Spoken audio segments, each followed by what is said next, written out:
Hello, good morning to all. Today our topic is voice. What is voice? Voice is the term used to describe whether a verb is active or passive. Voice एक पद है जिसका प्रयोग किया जाता है to describe बताने के लिए कि ये वर्ब एक्टिव में है या पैसिव में है। इट सिंप्लीफाई शोज यह साधारण तौर पर दिखाता है whether the subject of the sentence वाक्य का कर्ता is doer of the action कार्य का करने वाला है या रिसीवर ऑफ द एक्शन या कार्य को ग्रहण करने वाला है। Today I will remove the tension of voice. आज मैं वॉइस की टेंशन बिल्कुल खत्म करूँगा। ये kinds of voice, kinds of voice, voice की प्रकार। There are two types of voice. Voice के दो प्रकार होते हैं। First active voice,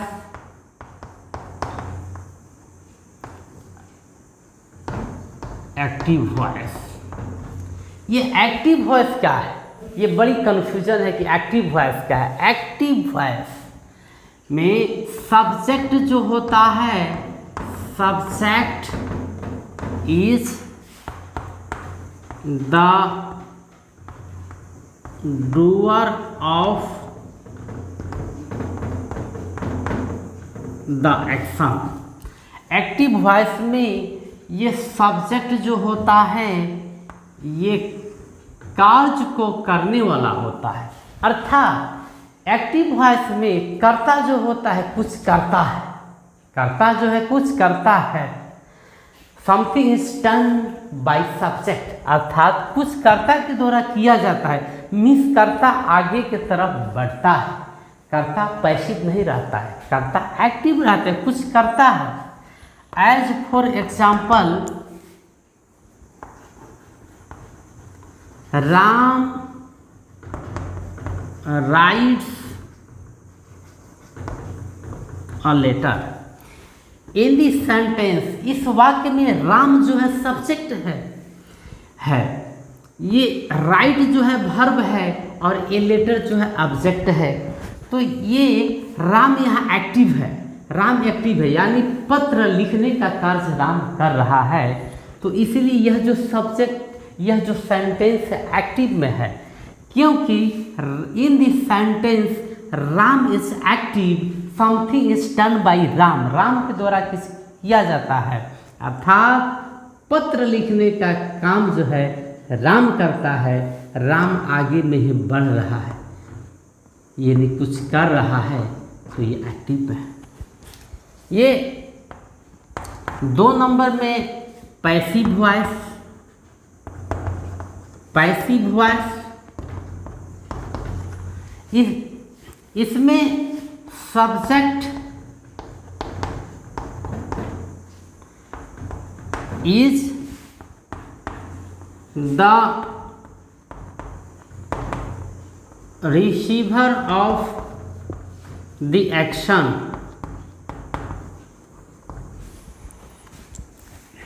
passive voice में सब्जेक्ट जो होता है ये कार्य को ग्रहण करने वाला होता है। अर्थात इसमें सब्जेक्ट जो होता है कुछ करता नहीं है बल्कि क्रिया को ग्रहण करता है। एज फॉर एग्जाम्पल, जैसे a letter is written by me, मेरे द्वारा एक पत्र लिखा जाता है, ये पैसिव है। ये जो है this is the example of passive, ये पैसिव का एग्जाम्पल है। मैं आज टेंस से संबंधित वॉइस की टेंशन में खत्म करने जा रहा हूँ। जैसे टेंस में टोटल टेंस 12 होते हैं, उस 12 टेंस में 8 टेंस का ही एक्टिव टू पैसिव हम लोग बनाते हैं या पैसिव टू एक्टिव बनाते हैं इन द एवरेज जनरल में। तो सबसे पहले हम देखेंगे कि किस का बनाते हैं। जब हम लोग चलेंगे पहले जैसे प्रेजेंट इंडेफिनिट, दूसरा प्रेजेंट कंटिन्यूअस, तीसरा प्रेजेंट परफेक्ट। ये प्रेजेंट का 3 यानी प्रेजेंट टेंस में शुरू का 3 present indefinite, present continuous, present perfect. अब हम पास्ट में आएंगे, ये तो रहा प्रेजेंट का। अब हम पास्ट में आएंगे तो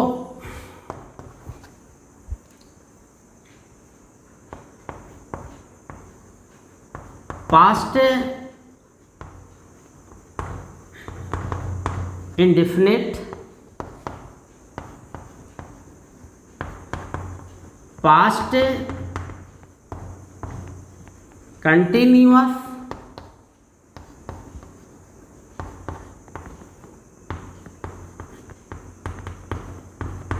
पास्ट परफेक्ट। पास्ट में भी आएंगे तो ये 3 यानी प्रेजेंट में शुरू का 3, पास्ट में भी शुरू का 3 और हम फ्यूचर में 2 बनाते हैं। फ्यूचर में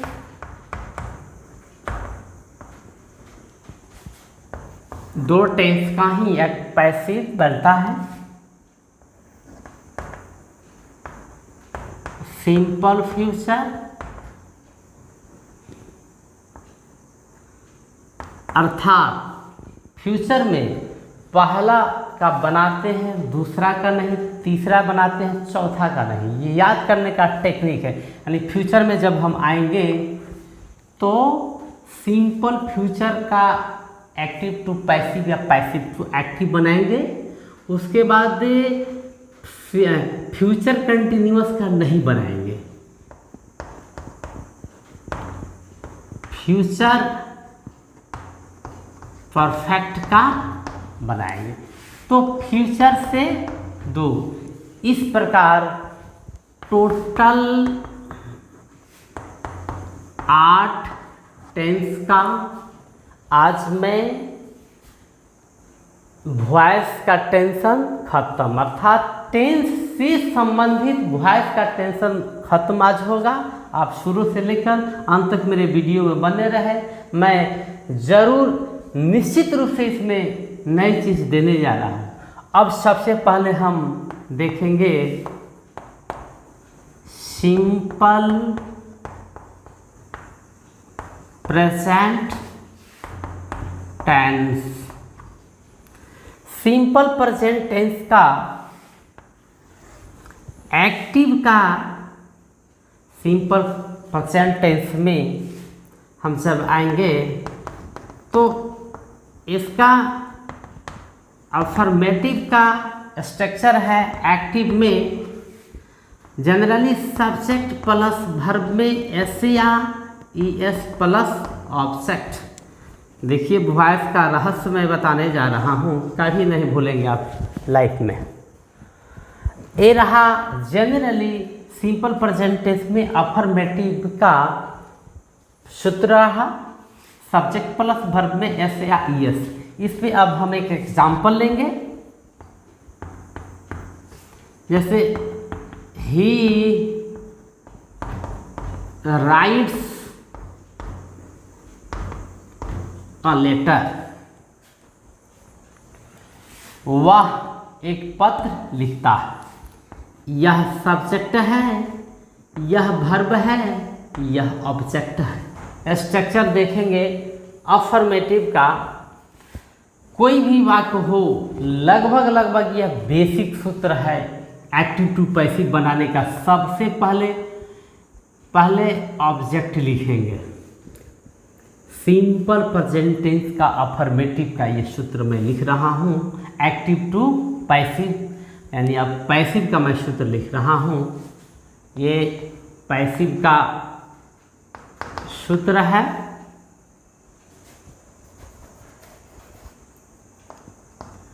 पैसिव का सूत्र है। सबसे पहले ऑब्जेक्ट लिखेंगे, उसके बाद is, am, are plus V3 plus by plus subject. ये रहा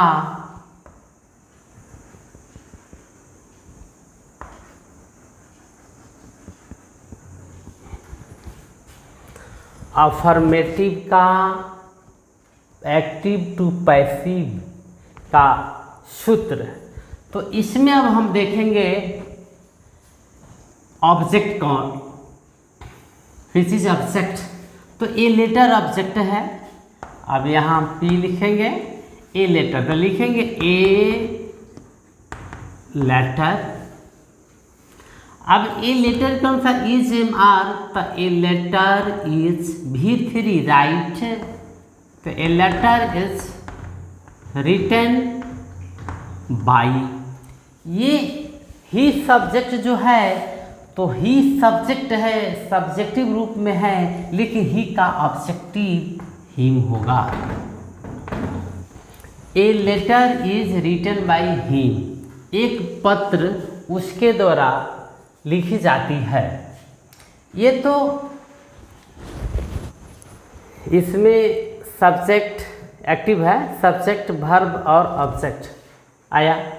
सबसे पहले हम ऑब्जेक्ट को लिखेंगे। अब उसके बाद अकॉर्डिंग टू टेंस, टेंस कौन सा, इज, एम, आर, उसके बाद V3 बाई प्लस सब्जेक्ट। ये रहा इंग्लिश का। अब हिंदी में भी थोड़ा दिमाग लगाएंगे तो बन जाएगा, बिल्कुल हिंदी वाला भी बन जाएगा। जैसे एक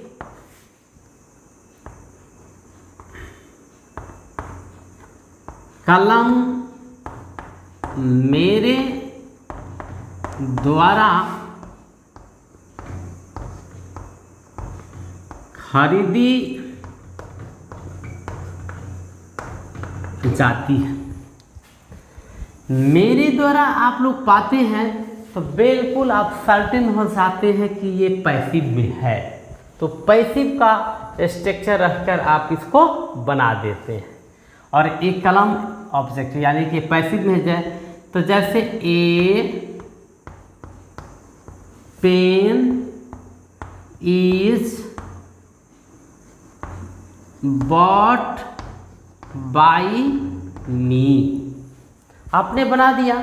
चूँकि ये हिंदी का बिल्कुल आसान है, द्वारा आता है। जैसे एक कलम मेरे द्वारा खरीदी जाती है, एक कलम मेरे द्वारा तोड़ी जाती है, यानी द्वारा आता है। तो आप जनरली समझते हैं कि ये पैसिव में है, तो पैसिव का स्ट्रक्चर रख करके आप बना देते हैं। एक्टिव का रहता है तो एक्टिव का स्ट्रक्चर रख करके आप बना देते हैं। लेकिन किसी किसी वाक्यों में द्वारा नहीं आता है। जैसे एक कलम बेची जाती है।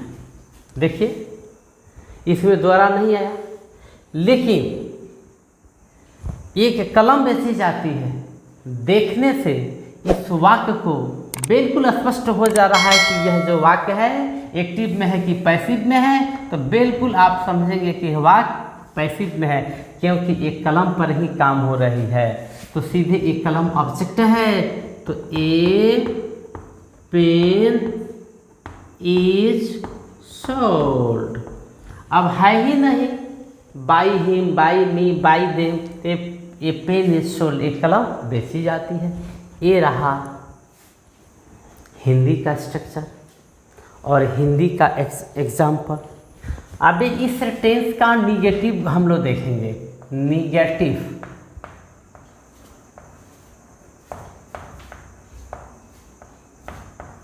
निगेटिव।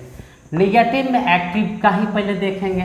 एक्चुअली एक्टिव में मीन्स टेंस, जब एक्टिव आए तो वे टेंस, टेंस का सिंपल प्रेजेंट टेंस का निगेटिव स्ट्रक्चर क्या होता है, सब्जेक्ट प्लस डू नॉट या does not plus V1 plus object होता है। इस पे एक एग्जाम्पल लेंगे हम लोग, he does not write a letter, वह एक पत्र नहीं लिखता है। यह रहा सब्जेक्ट, यह रहा ऑब्जेक्ट, ये रहा मेन वर्ब और ये रहा हेल्पिंग वर्ब या ऑक्सिलरी वर्ब। तो इसका पैसिव का स्ट्रक्चर बिल्कुल वही रहेगा जो अफर्मेटिव का था, केवल नॉट लगेगा, बिल्कुल आसान है। तो ऑब्जेक्ट लिख देंगे लास्ट का शुरू में, object plus is am are plus not, बिल्कुल वही सूत्र है, केवल नॉट लगाए हैं, plus V3 plus by plus subject.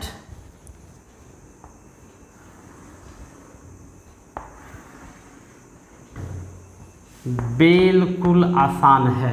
अब यहाँ देखेंगे सूत्र कह रहा है तो ऑब्जेक्ट तो देखेंगे, यहाँ ऑब्जेक्ट ए लेटर है, a letter is am are, तो a letter is not V3 right का तो रिटेन,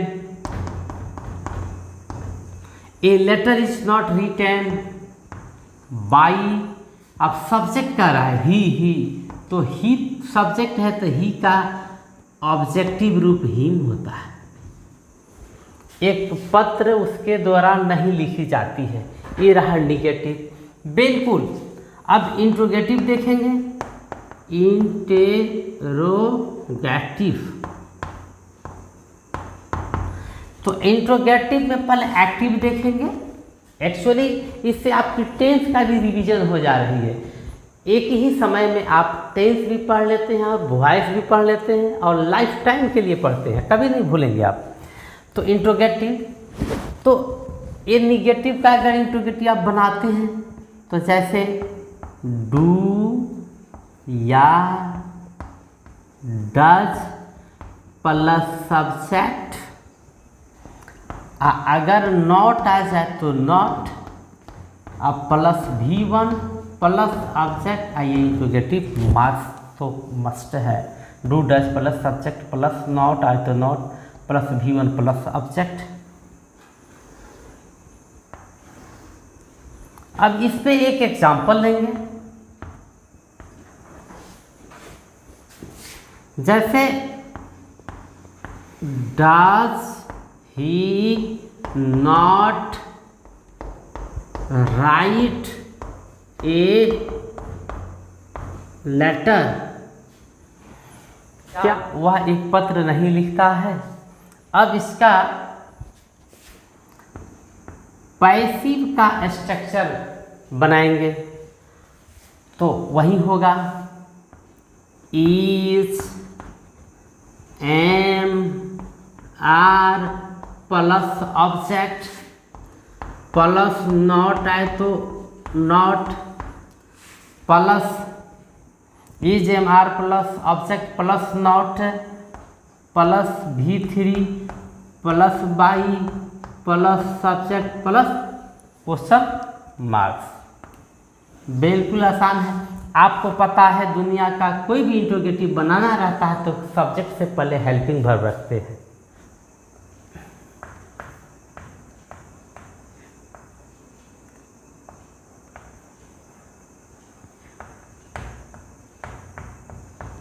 इंट्रोगेटिव जैसे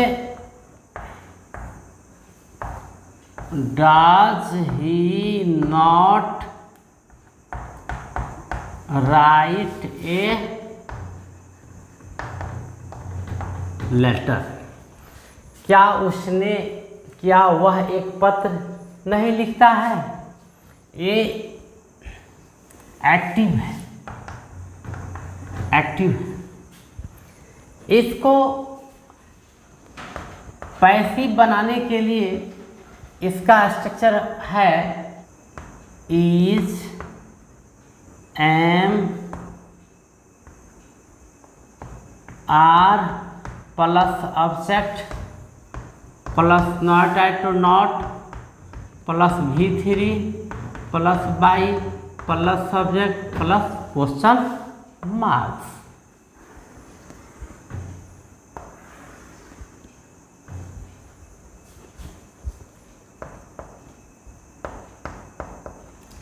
कह रहा है इज एम आर ऑब्जेक्ट के अनुसार, तो इसमें ऑब्जेक्ट जो है ए लेटर है, तो ए लेटर के अनुसार इज ही आएगा।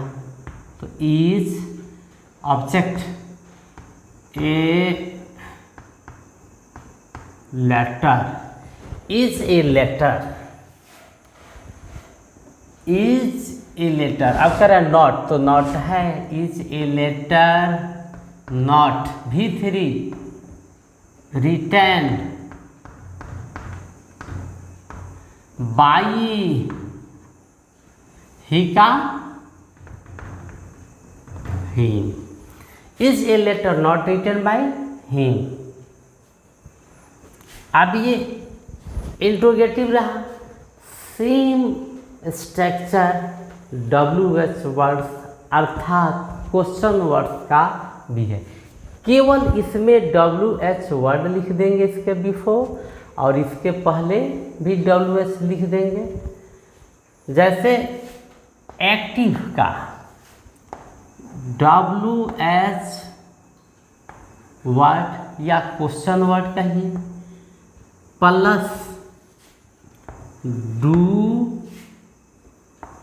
या does plus subject plus not at not plus V1 plus object plus question marks.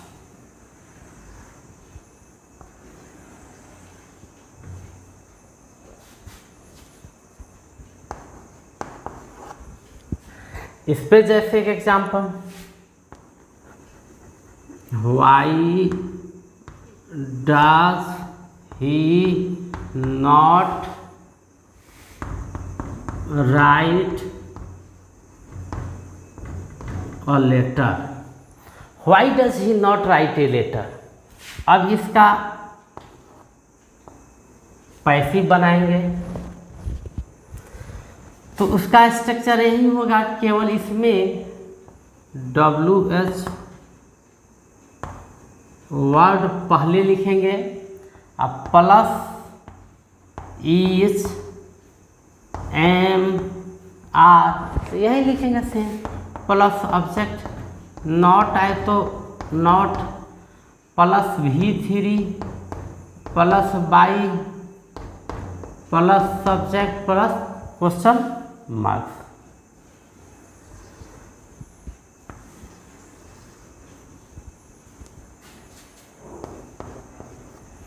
जैसे why does he not write a letter, तो WH वर्ड, तो इस वाक्य में WH वर्ड वाई है तो यहाँ वाई लिखेंगे वाई। उसके बाद इज एम आर ऑब्जेक्ट के अनुसार, तो ऑब्जेक्ट ये है ये लेटर, तो why is a letter, why is a letter not written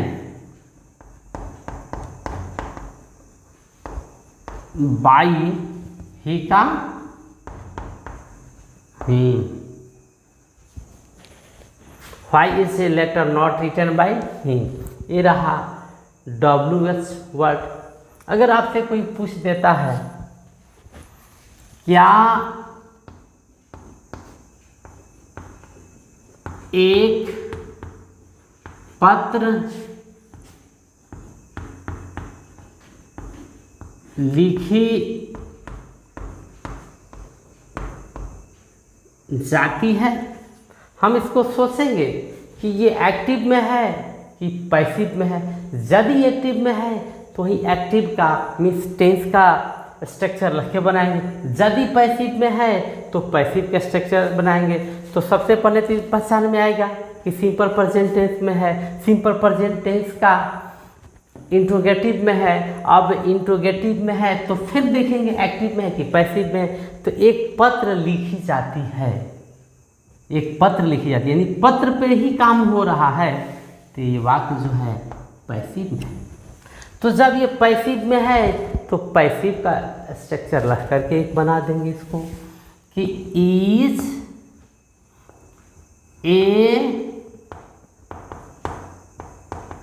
letter, is a letter written, is a letter written, एक पत्र लिखी जाती है।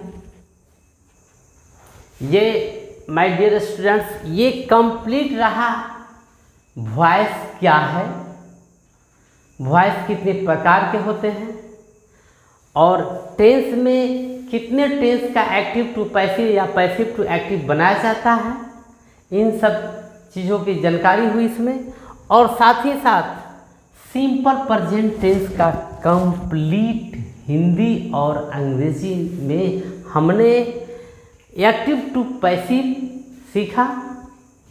आगे के वीडियो में हम एक एक करके सारे टेंस को यानी पूरे वॉइस को बनाएंगे।